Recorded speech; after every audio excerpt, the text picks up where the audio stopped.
And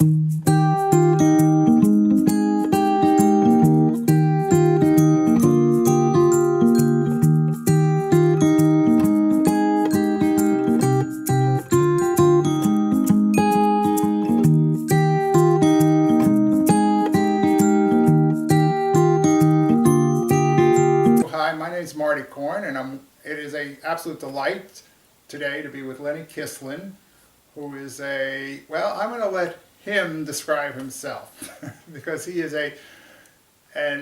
really an unbelievably unique individual in the Woodstock scene, a Woodstock artist and curator, etc.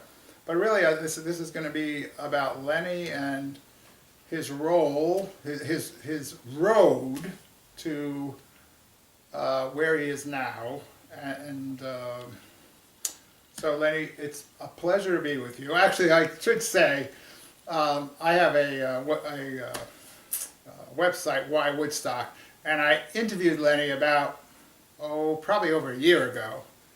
I remember it was winter, and I tried to write the article on several occasions, and I couldn't because it was such a rich environment Lenny was talking about.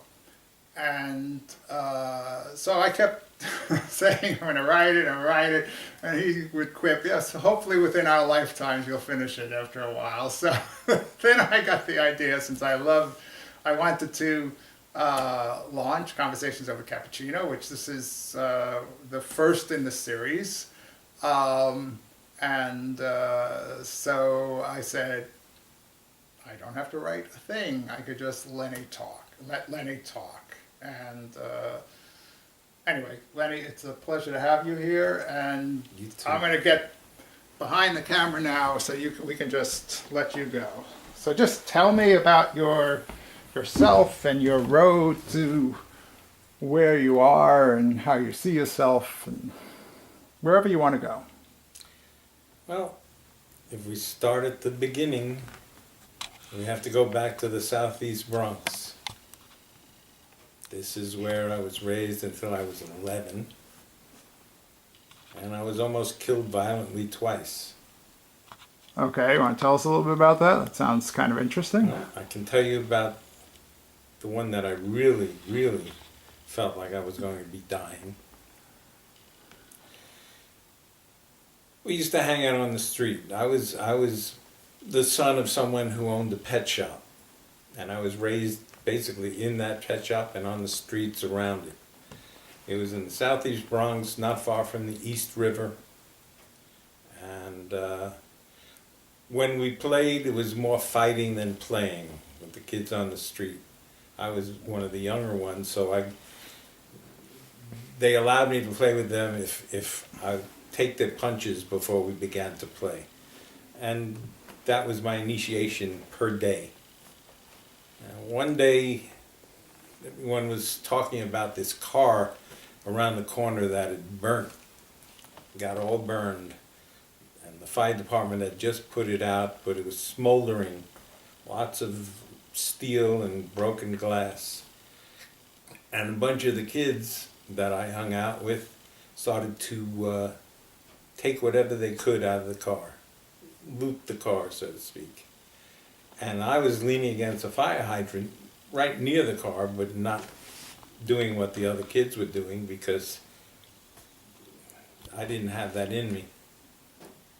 So the guy who owned the car came out of the bar on the corner that he was getting drunk at, and he went crazy when he saw all these kids taking whatever they could out of his car, even though it was probably burnt. So I sat there on the hydrant while he ran after all the other kids, trying to get them, trying to catch them. And they were running away and much faster than he was. So he saw me on the hydrant, and all of a sudden he comes over to me and picks me up and throws me into the car. Because he had someone to blame for it, because I didn't feel guilty, so I didn't run away. Said, I'm going to take you to the river, which was a block and a half away.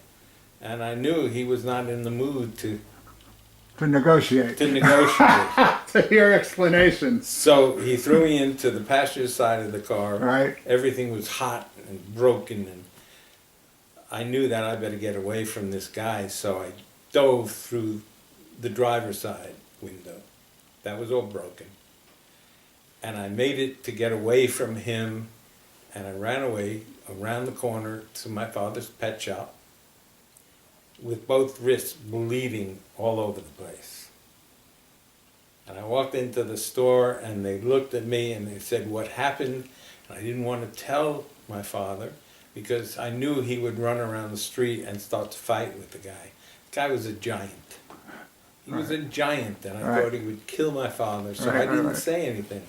Someone came in off the street and told him what had happened. He did what I thought he would do. He ran around the corner and actually got into a mortal fight with this guy. Really? Yeah. And the police came while it was going on, and they were arresting both guys. But the neighborhood spoke up for my father. Right. So the guy was taken to jail, and that was that. Right. But I was deadly afraid. I thought that this guy was going to kill me. Really? I was nervous every day of my young life. And at that point in time, I felt like I was going to die very young. Because all these things going on around me and me not being able to solve any of the problems, and my father didn't really understand what I was going through on the streets when I wasn't in the pet shop. In the pet shop, I had to work. I had to clean out dead fish in the morning. I had to clean the puppy cages and the cat cages and the bird cages, and it was a tough job. Tough job. This was especially in the Bronx. when I was this going is to still school. in the Bronx. Yeah, this is the Bronx. Yeah. And I never really had a place to lie down and rest over the course of every day. It tore at me. It made me feel like, what the hell am I here for? What is going on here? Go And I ahead. used to have to analyze myself and everything that was going on in order to stay sane. I didn't know about the concept of sanity, but I was trying to keep myself sane just by thinking of everything and trying to figure out what's going on. And that kind of continued. And finally, my father moved us to a nice little house out in Queens, which was for me like going from hell to heaven. But one problem was that I had gotten used to dealing with insanity and primitive people, and I went to Queens, and all of a sudden everyone was civilized. And then I became really insecure, and I tried to find ways to fit in, and I became one of the tough guys. It was like a total switch. Wow. And I was the one, I was still a smart guy, I was still a good athlete, so I was in all the smart classes, I was an athlete all over the place playing all kinds of ball, but I was one of the tough guys. And we used to fight among ourselves, just mostly fake fighting, but making those around us kind of fearful. It took me till high school. Until high school, I was kind of really nervous and afraid of not being, not of not being killed, but of not being up to the level of these socialized people.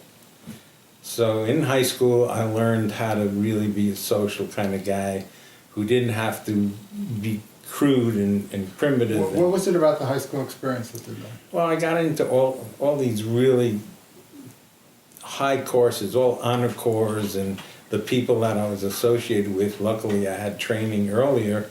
I was in this SP class that I went to junior high for 7th and 9th grade, skipping the 8th. Took all kinds of tests, did well on the tests. All right. Got into all these honor corps classes in high school, and I learned how to be civilized and not be crazy, which I was, and I probably still have some of that in me, but I try to use it in a creative way at this point. And several years. For several years, I've tried to use what was a little crazy in me in a creative way.